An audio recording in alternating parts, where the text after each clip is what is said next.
So I hope you guys are ready for a few minutes of some good sit-down comedy. Yeah. So before I came up here today, I was on Facebook. Anybody here on Facebook? Yeah. Cool, cool. I really like Facebook. I'm on it a lot. But I don't like what some people do on Facebook. Like, I hate people who like their own statuses. It's so stupid because, like, if I did it, this is how it would look to my friends on Facebook. It would be my name, James Howley, and then the status, for example, performing at Tap Room tonight, and then James Howley likes this. I'm James Howley. Of course I like it. I'm the one who said it. The point is to have other people like it. And it's always weird going on Facebook and getting in contact with people that you haven't talked to in a really long time, because there's always that moment that, a few minutes of awkward, conversation where you don't really know what to say. And, like, once the casual conversation ends and you don't have anything to talk about, like, people just start saying random things. This one girl messaged me on Facebook the other day that I graduated high school with, so I haven't talked to her in, like, years. And, it was like, hey, how you doing? What's going on? Not much. And then the conversation was dying down. So she wanted to ask me this. Oh, by the way, are you still in that wheelchair?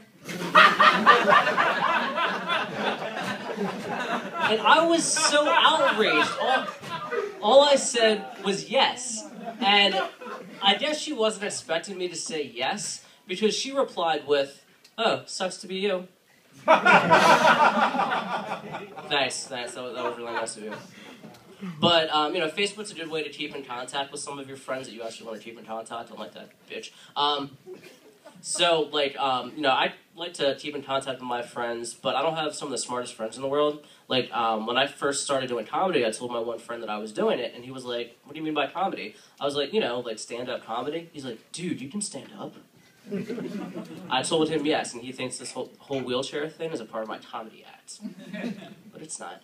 And another one of my friends, whenever we see each other, we're extremely racist towards one another for the first, 5 seconds that we see each other, because he's black, I'm Asian. Whenever I see him, I say the most stereotypical black thing I can think of when I say him, and he says the most stereotypical Asian thing he can think of when he sees me.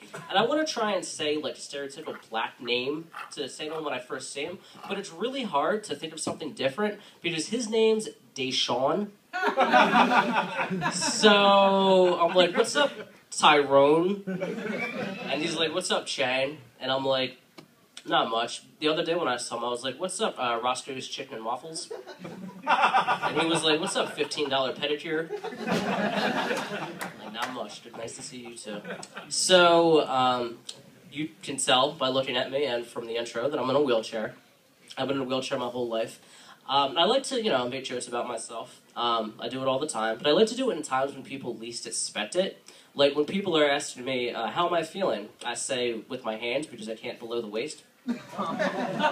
And this one time when I was in the mall, I was in Modell's, and I went to the cashier, and I just put down whatever I was buying. I don't remember what it was. And she was like, will that be all, sir? I was like, yes. And she was like, okay. Well, just to let you know, socks are 50% off. So I looked down at my feet, and I was like, well, I can't feel my feet, so I don't think I'll have any need for socks today. She felt so bad. She was just like, I'm sorry, here you go, have a nice day. So, I like to guilt people like that. And when I was younger, I wanted to try out for this one show that's been canceled called Last Comet Standing. I don't think I would have done so well. And whenever anybody asks me, whenever anyone's outside and they're bitching about how cold it is, I like to say, yeah, it really is cold out here. I can't feel my feet. That's my time, guys.